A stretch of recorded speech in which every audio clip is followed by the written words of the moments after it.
All right, everybody, welcome to another week of the Doe and 5-0 show. Man, seems like we just did this. We did. Oh.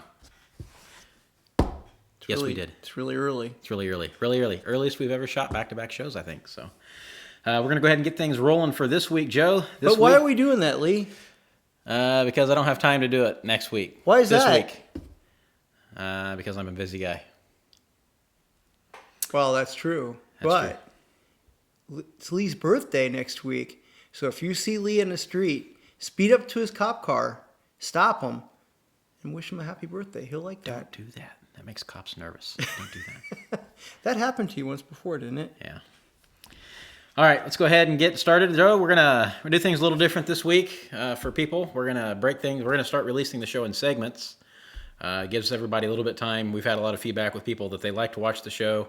It's harder for them to follow along sometimes. Wait, who the hell said they like to watch the show? You know, nobody said that. You know, my mom. No, but we have received feedback with people that some of them, the people. Nobody has an hour to sit around and listen to it. He exaggerates the crap out of this. We have a lot of followers on all of our formats. Okay. But anyway, it is hard for people to watch maybe an hour-long show. We seem to hover between a 45-minute to a 60-minute show each week, and I get that. I have a short attention span too, so we're going to start releasing the show in a couple different ways now, at least for now, to see how it works out. We're going to break it down. We have 3 segments each week anyway. Right. We have the news, we have Florida, and then we've been ending either with a political segment or a sporting segment here. All right. So we're going to go ahead and cut that down. Based on my time available to do the editing, we'll release a different segment each day throughout the week. We're going to do like Monday, Wednesday, Friday, or what are we going to do? If we can. I don't know if I can get that done that quickly, but over the course of 7 days, you'll see 3 different releases. All right. Wednesday will still be the full show, so don't get upset about that. If you'd like to watch it in its entirety, it'll still be available that way on Facebook, YouTube, and all the podcasting apps. But we're also going to try and release it on Facebook and YouTube in the 3 different segments. So hopefully it'll be somewhere between a 15 to 20 minute segment maybe. I think that's a great idea. So we'll see how the feedback goes on that. So and maybe we could do skits in between. And anyway, we're going to go ahead and get things rolling this week. This week in news. You ready? I'm ready. All right, let's roll. I'm ready.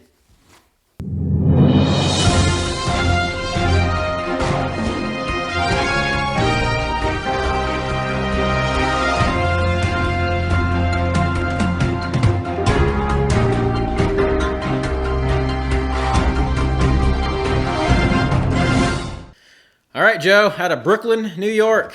You ever heard of a rat infestation problem in Brooklyn? Good old Brooklyn. Who would have ever guessed?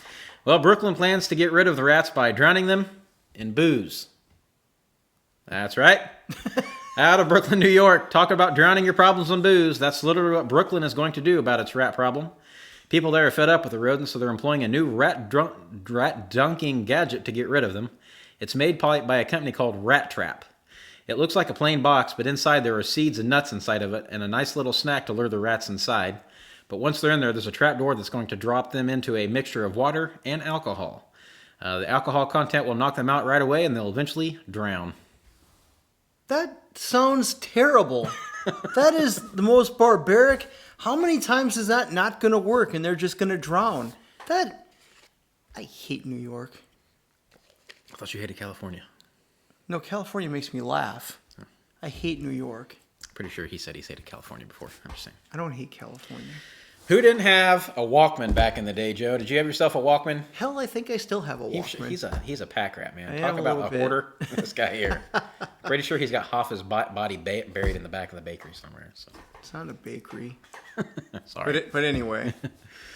Sony, Joe, they were the king of the table when it came to Walkmans. They were the one that kind of invented it and put it out there for the public. So, Yep.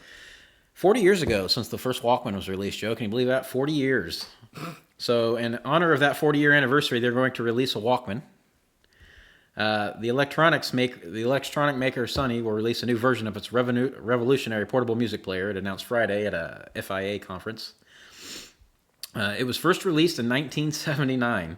It was called the Sony TPS-L2 Walkman. It was the first truly portable personal cassette player, and it changed the way everybody listened to music back then. Mm-hmm. Sony has since released various iterations of its Walkman, obviously, over the years, but it's gone the extra mile with this special 40th anniversary edition.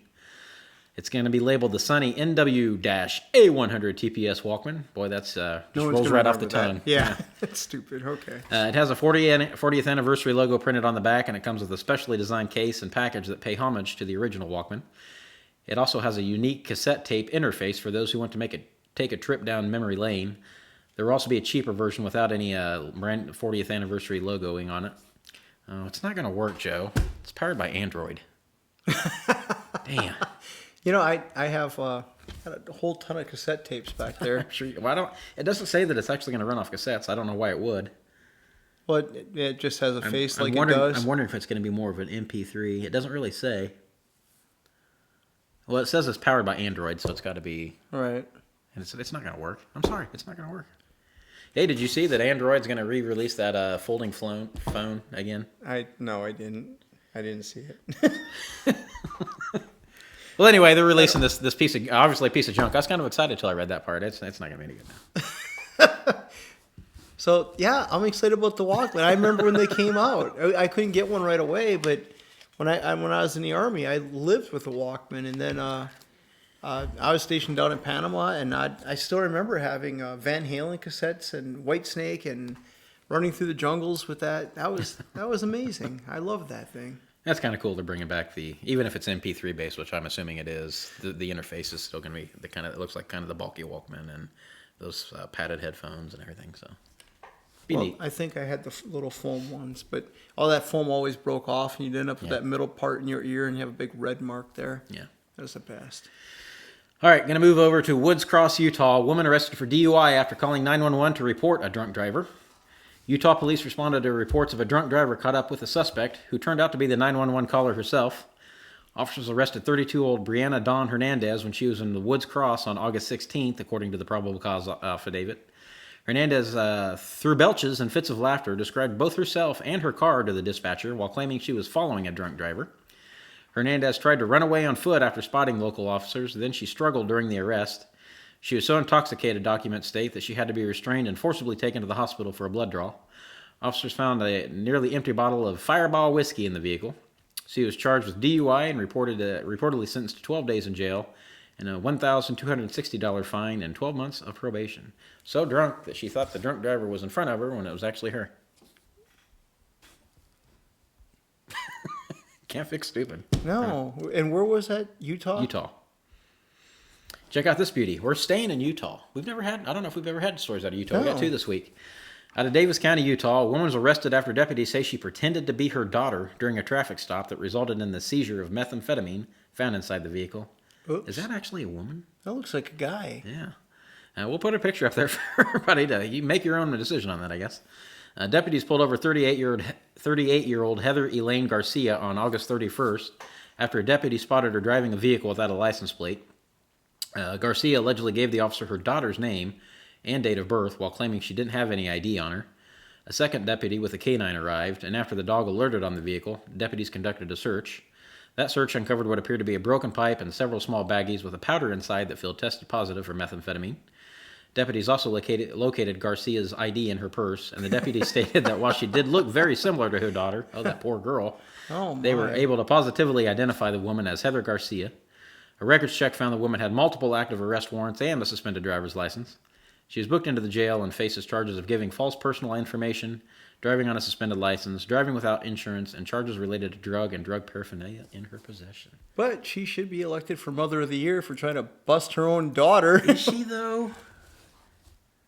Man, that's I'm not nasty. so sure. All right. She's a handsome woman, I guess. I don't know. Handsome woman.